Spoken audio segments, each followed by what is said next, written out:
We're very fortunate today to have Henry Sokolski, Executive Director of the Non-Proliferation Policy Education Center in Washington, D.C., to speak to us.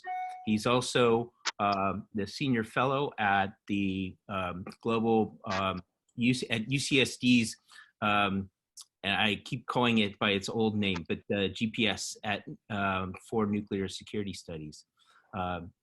Henry's going to speak to us today about missile wars, what's coming. And if you've read the abstract, what's coming right now is something very interesting.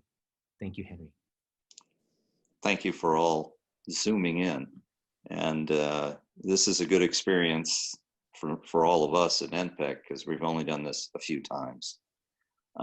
Today's presentation actually is two lectures kludged together, and the first is an effort to try to think about a missile-driven competition that spans now into 2040. In other words, 10 to 20 years. I use 10 to 20 years because where I used to work, and I still get support, is the Office of Net Assessment in the Pentagon. That's the period of time they're most interested in. And it makes some sense because it takes 10 to 20 years to make a serious weapon system. And we're asking people to serve for up to 20 years. So trying to think about that period of time is what people doing policy analysis should be doing as well with regard to military things. In any case, one of the things that I stumbled into in talking to people in the private sector, big defense contracting outfits, and even within the Pentagon, is that there isn't much going on in the way of thinking about much beyond the next 5 to 10 years.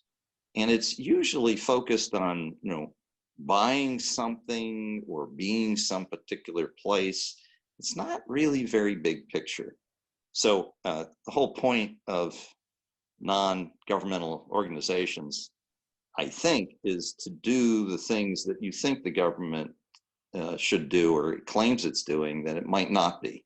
So that the first lecture dimension of what I'm going to talk about comes out of a 2-year program to try to figure out what the competition driven by missiles might look like over the next 10 to 20 years, both defensively and offensively.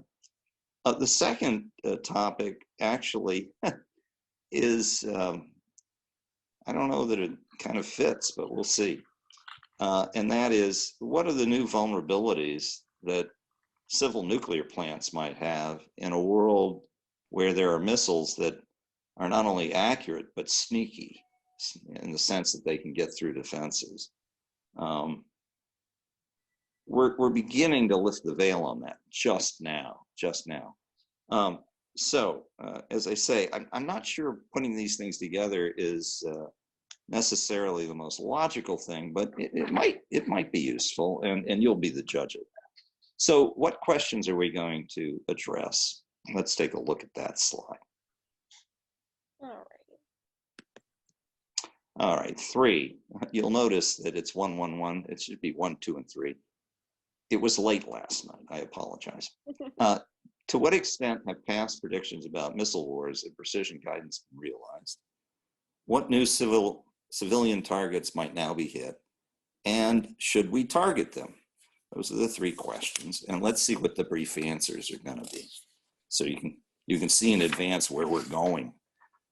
First, the predictions of the early 1970s regarding unopposed strikes basically have been realized. What are those? Well, that you're going to shoot once and you're going to be able to hit what you see, and that's going to increase the rate of fire, and it's going to shorten the duration of the initial part of your war, maybe just the whole war, and it should reduce the number of innocents that might get hit or the collateral damage. Those things, I think, have been realized, but predictions relating to engaging with missiles defensively or in counterstrikes has not yet been validated, for the simple reason that up until recently, no one's ever shot these things at somebody that had really significant missile and air defenses or counterstrike capabilities. That is about to change. Okay, in answer to the question about what civil targets could be hit, anything that's stationary is the short answer that you can see, including ones that will examine sympathetic ones, such as nuclear power plants. And with the accuracy and the ability to get through defenses, what you can do with civil nuclear plants, what you can hold at risk now, is very different than it was just 25 years ago. And I have a little story, personal story to tell about that. But in addition to those kinds of targets, you should be able to hit lines of communications, roads, bridges, electrical grids, rail lines, river choke points, and nodes of civil control. And we'll come back to that. Okay, should we hit these things? Perhaps, but not if such targeting occasions massive killing of innocents. So those, for those that want the gentleman's sea, we're done. You can go shut down and have dinner. For those that are curious to know what's behind these brief answers, we need to go to the next slide.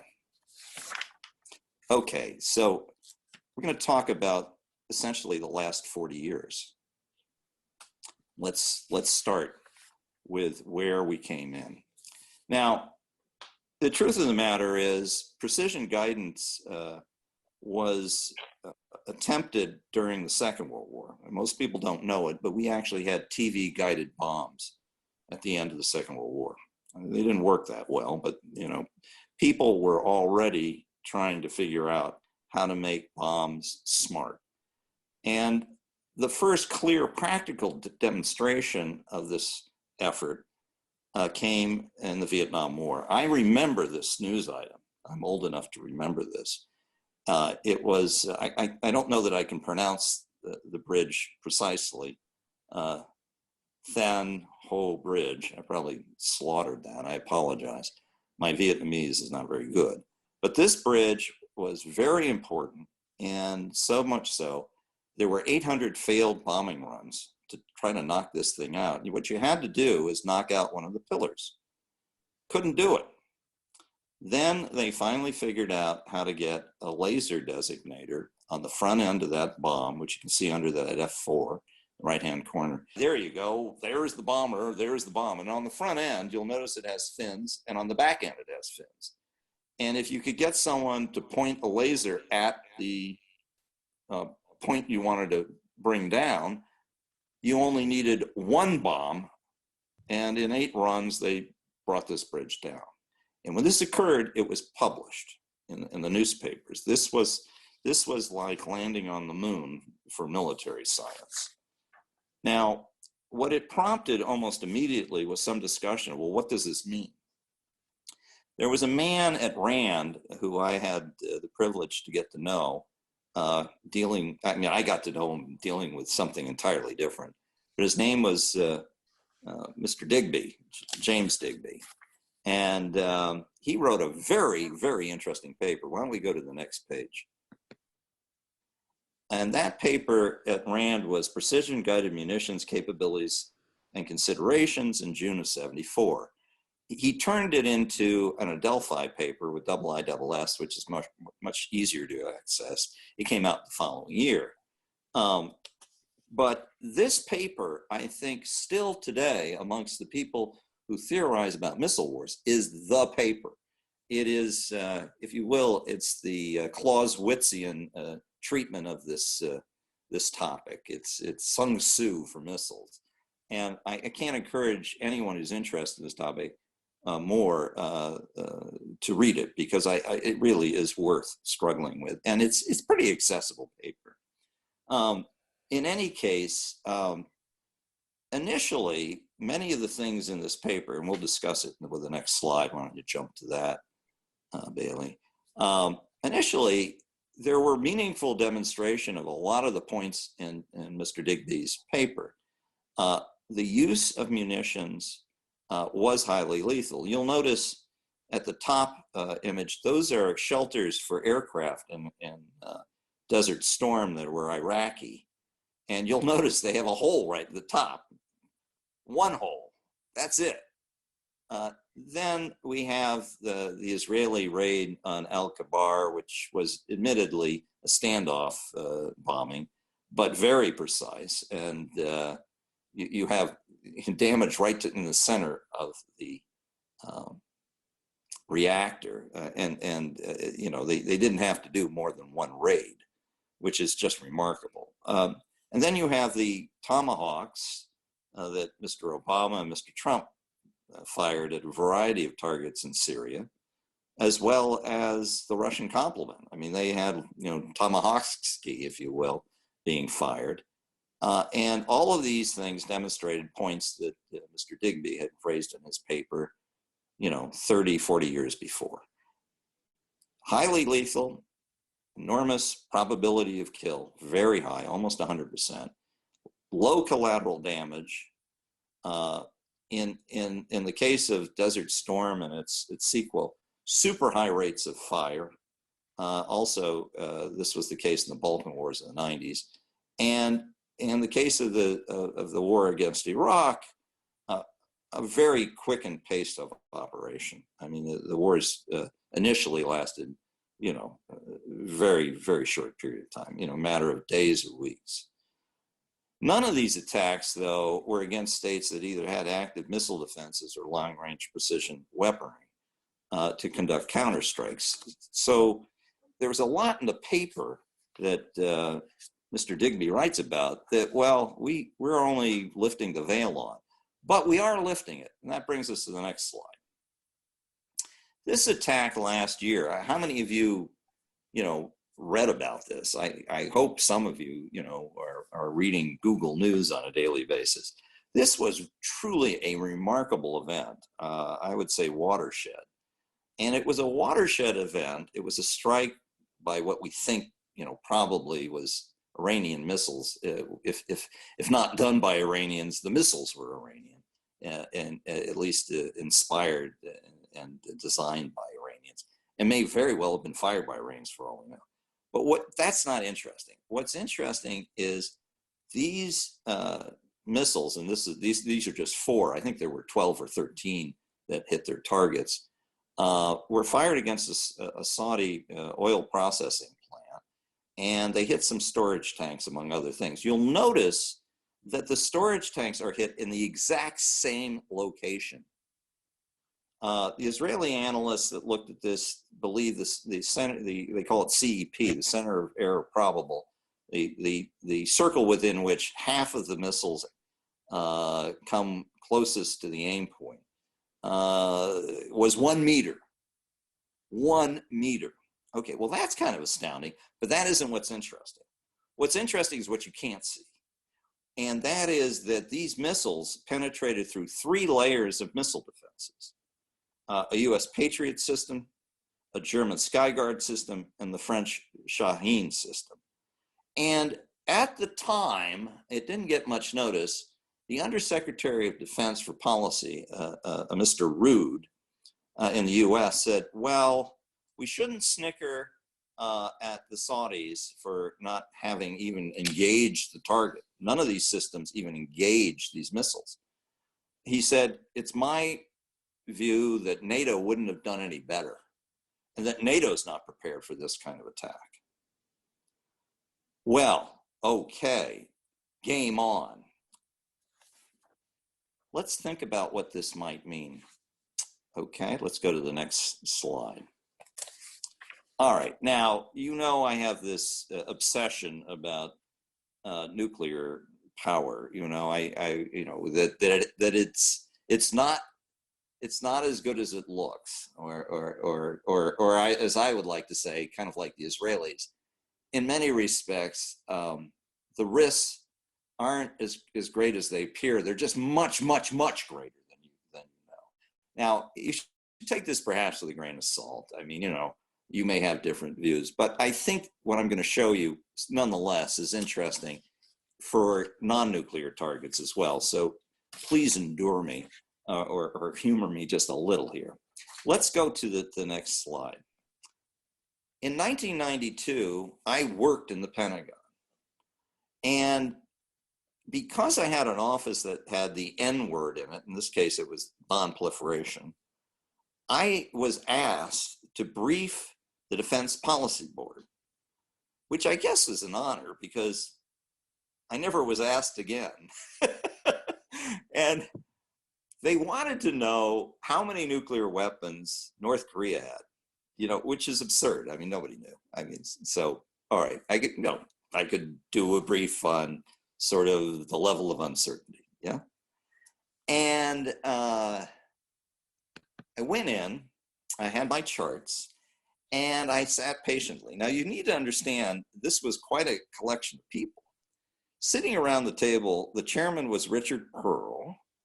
There was former Secretary of Defense Harold Brown, my former boss, Vice President Dan Quayle, Dave McCurdy, James Schlesinger. It was just, quite impressive. I mean, collectively, the amount of judgment that had been exercised spanned, about a century or something. So I was listening to these people, and I think it was Richard Pearl, but I think everyone was part of this.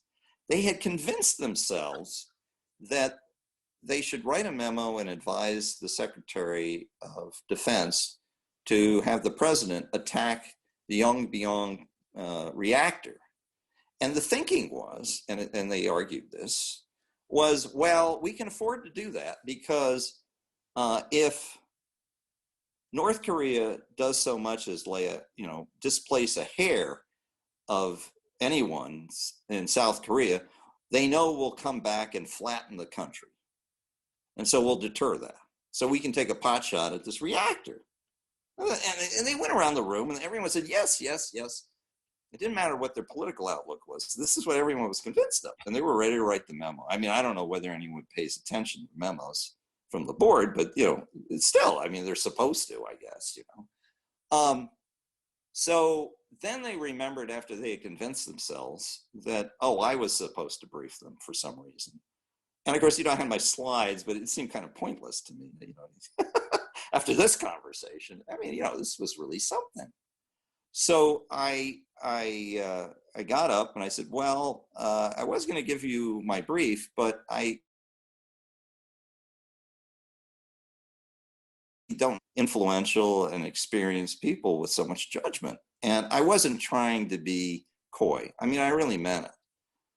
And I said, so I've got a question before I give you my brief, if you're still interested. My question is, what if the North didn't choose to hit anything in Seoul, but instead took, their 100 to 300 Scuds and shot them against the 20-odd reactors in the South, or maybe just one of the plants, and got lucky.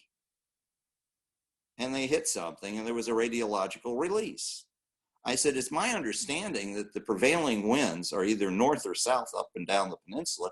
And then if it goes to the south, it spills over, or I should say to the east. It isn't the south so much as the east. It'll just blow over and radiate a lot of southern Japan. And if it goes up, or I should say to the west, you're going to color all sorts of things in South Korea with radiation. I'm curious, if that happened, would the South Koreans or Japanese blame the North Koreans for that, or us? Oh, you could hear a pin drop with that question. Guess what memo didn't go or get written that day? Now, that was in 92, and the Scuds that they had were not that many in number, and they had a accuracy, or a CEP, of 1 to 3 kilometers.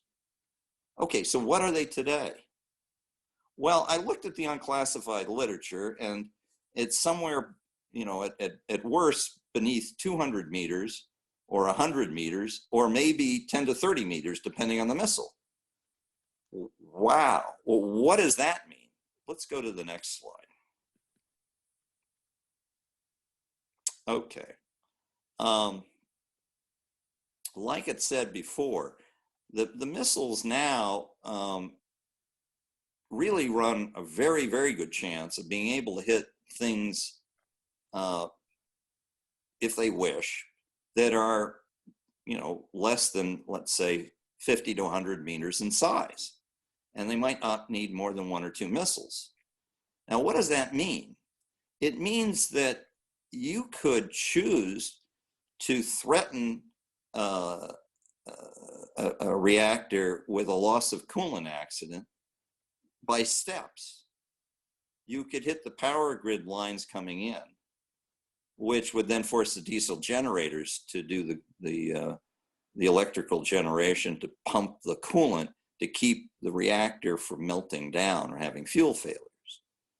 Well, you know, what would you do then? You would shut the reactor down, and oh, you would shut down every reactor you had in the country for fear that it was next. My guess is you wouldn't even have to do that. You could just fire a missile and hit a car in the parking lot next to the power grid or the diesel generators, and they'd get the message. And maybe nobody would be hurt, but those plants would shut down. Well, what would that do? Oh, well, it would destabilize the grid. It'd be blackouts, be all sorts of problems. But if you really were into doing damage, you could go after the control room or the diesel generators and produce a loss of coolant accident.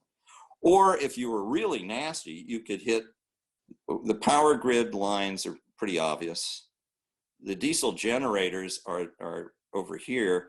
They are just basically big truck engines that are used to produce electricity if you don't have it coming in, to keep the electric pumps to flow coolant in the cooling systems for the main reactor. And of course, the control room is over there. Now, what's interesting is you don't really need to penetrate the containment building, which is that big dome, much less the pressure vessel. You can pick the flies off this, the wings off this fly any which way you want. Now, if you go after the spent fuel pond, which is also outside, that's over there to the right, if you can point that out. Well, let's see what that does. That releases potentially more radiation than anything you can do by hitting the containment building. But before we get there, let me reassure you, with a cruise missile, you can produce a shaped charge to go through 1.5 meters of that dome. Once you have a hole, you can probably have the accuracy to go punch through that hole with something that might be a volumetric or some kind of submunition, and you could probably, you know, get in there to the cooling systems in that, you know, over to the left there, that, yeah, go all the way over to the left, and shatter the piping at the very least and cause a radiological release through there. But let's see the worst. Let's go to the next slide. Here are some simulations using respected models. Let's just use say that, or DOE models, of what would happen if you hit a spent fuel pond. And depending on whether it blew to the east or it chose to go, you know, to the west. You can see here that depending on the dates, you could count on harming a lot of South Korea or harming an awful lot of Japan.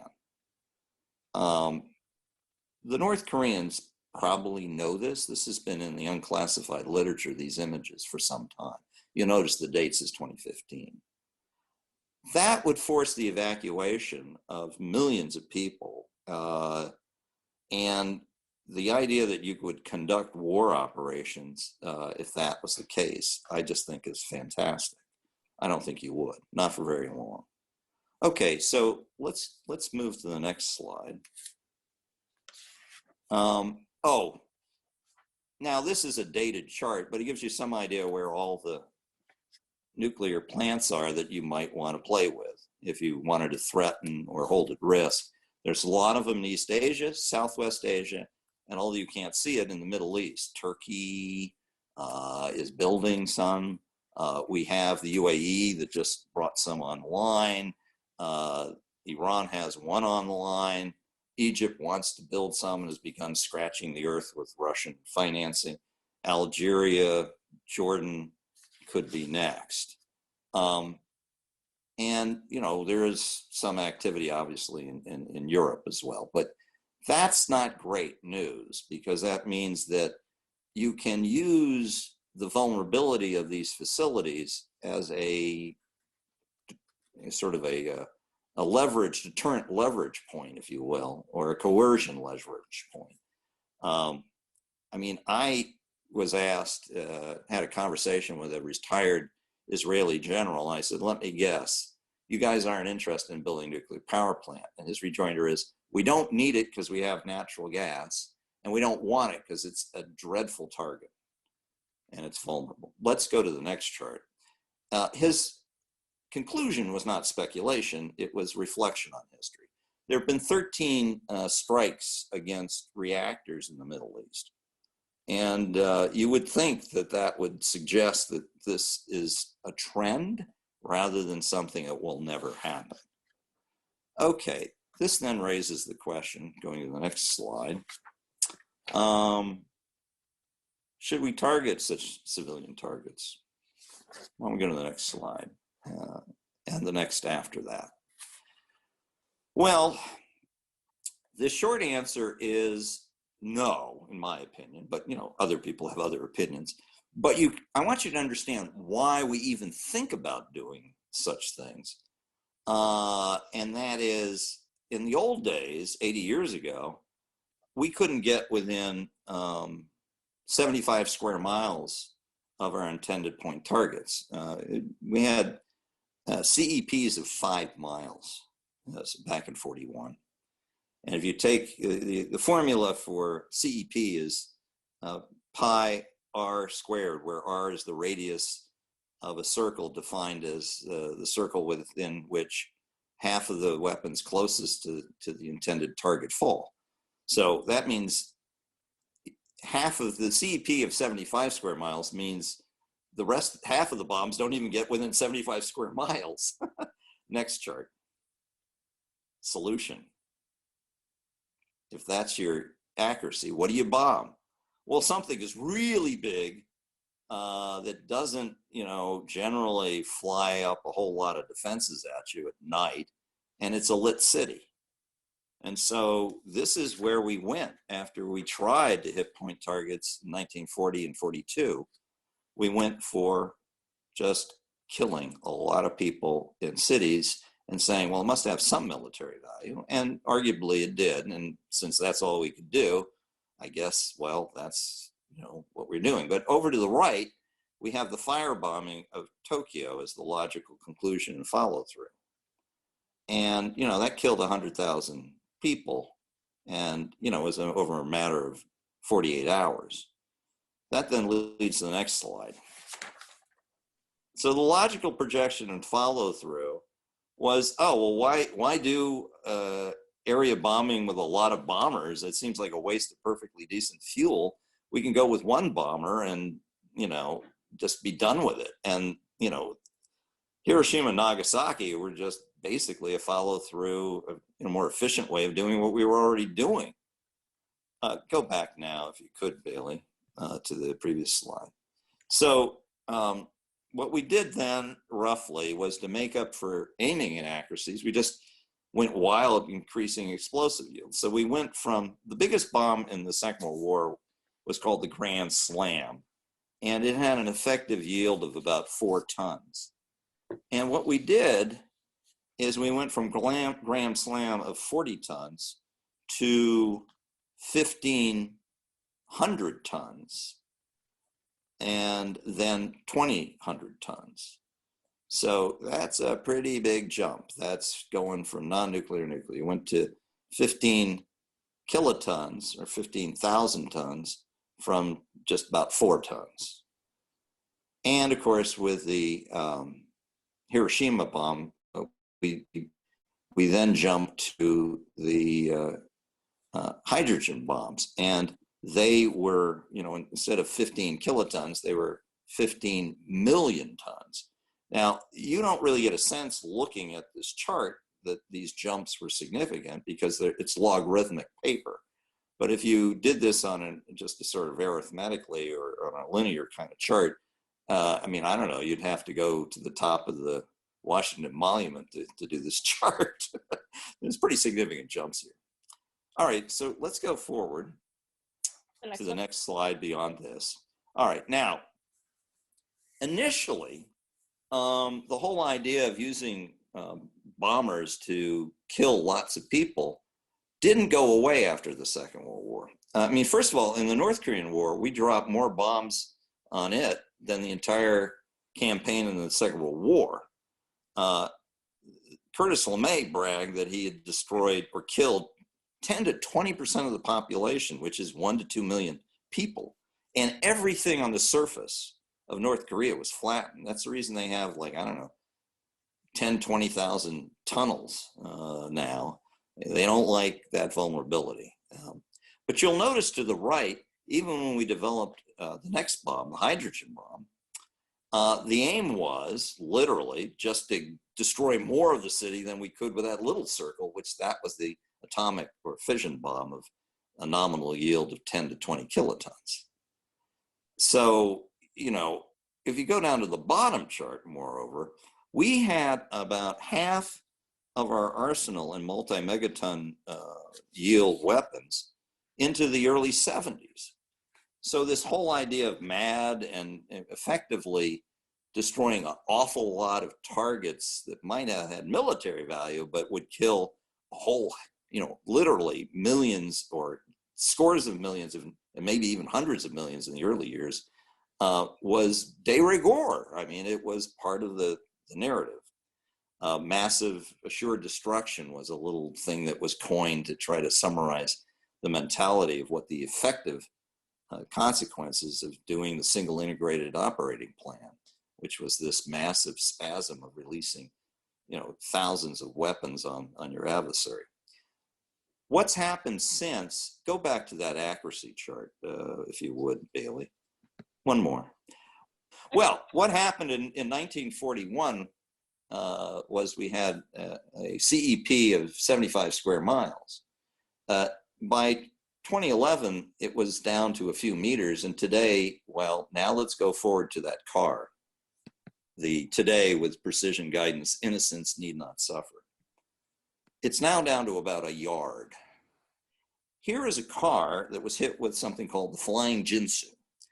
And this weapon was able to was able to hit one individual in the car. The driver opened the door and walked out. Now, that is precision.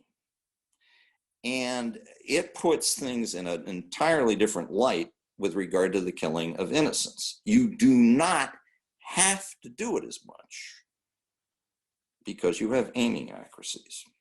All right, let's go to the next slide. Now, we're supposed to be in the business of making highly accurate missiles that either are powered or glide. Go trace that red path on the, yes. They won't fly ballistically, so it's going to be very difficult to defend against these things. I mean, you know, we'll figure it out, I suppose, but it's going to take a few weeks. And these things will be as precise and they'll be quick. They'll be really expensive initially on the basis of how many miles they have to fly. The shorter range ones won't be as expensive and maybe they'll be more numerous. But this is the long-term offensive missile program, if you will. Now let's go to the next chart. That then brings into play three theories or three predictions that James Digby's paper made that we have to now start thinking about.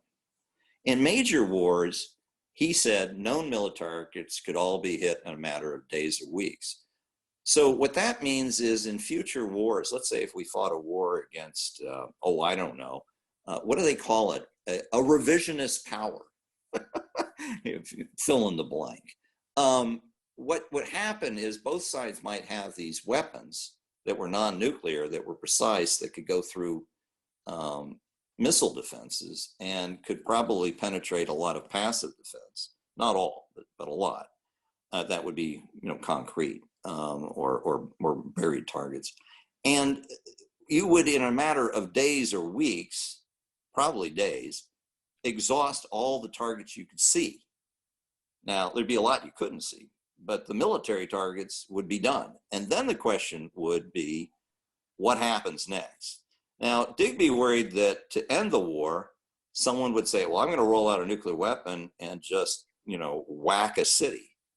And that should get everybody's attention to sue for peace.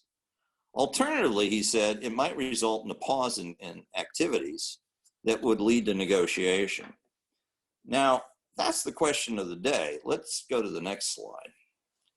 Now, Mr. Sagan has done this kind of analysis several times. It's not surprising, but if you ask the average American, if somebody hurt 2,000 Americans on an aircraft carrier or hit a base and 500 people were killed, what should we do? Oh, well, 60% say, let's take out a nuke and destroy Tehran, or pick your other city, whatever it is. And then the sort of hard-headed, more practical types say, oh, well, let's just kill 100,000 civilians conventionally. I think, having been in games with civilian officials and military officials, it isn't just the average American that thinks this. This is the instinct of an awful lot of political appointees and career civil servants, I hate to tell you. Let's hit the next slide. Can you hear me? Next slide. Oh, there it is. Okay. Now this, I read every day for several hours because I'm just fascinated about what you can find if you just keep reading on things you're interested. I don't think more than 10 people know about this article, but it was a pretty big headline. I don't know, what was it in? It was in, I don't know. It was in a service kind of magazine. Anyway, Esper refers to the Secretary of Defense. He is very earnest about getting a study done that would reduce civilian casualties and have policies to really do more to reduce them. I wonder what that's going to look like. It's not yet done. But he feels that we need to do more to reduce collateral damage. That's interesting because I've had private conversations with some pretty hard-headed people, old and young, who say, well, yeah, we're going to run out of targets and we need to be able to drop a megaton weapon of some sort, on the adversary cities to get them to cease and desist. Now, you will not find that probably written in any Air Force guidance. This brings us to the next slide. So what might we still need to figure out? Are there non-military targets, if any, that should be held at risk to get the war to stop? Cities? Well, we just talked about that. Sympathetic targets? Do you pick do you threaten to do something dastardly? Like make a radiation leak occur at a reactor? What about a chemical refinery? Do you hit the parking lot first to make the message? Do you actually follow through? What about lines of communication? The roads, the rail lines, the riverine communication systems, or better yet, how about the centers of political control or targets of political significance beyond a nation's capital? Do you want to get into this? What is the objective? Is it to punish and cause pain to make them say uncle? Or is it to threaten to do things that might make the political control no longer possible? And if that's the case, would that help or strengthen your ability to deter the war in the first place? Now, that may sound a little risque, but if you remember the Cold War, that is essentially what happened during our effort deploying INF missiles. We finally got a source of intelligence to dump what he knew as a Russian into our hands, and we figured out where to aim the missiles that we deployed, the Pershing IIs in particular, to knock out all of the major military command centers, because we knew where they were, because he told us where they were. And when the Russians discovered that, guess what? That produced agreement to get rid of all of their INF missiles.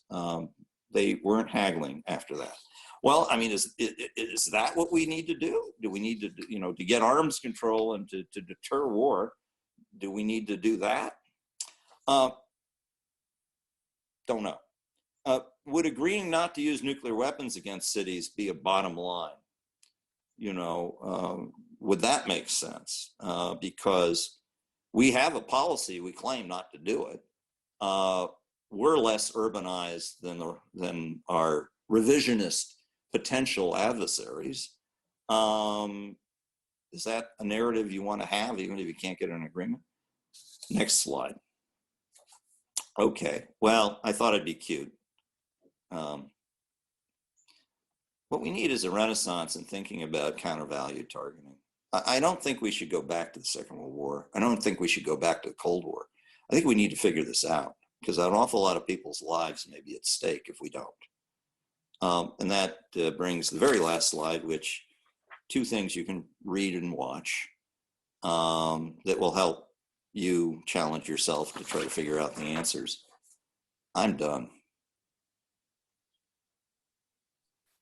That was great, Henry. You like that? Was that fun?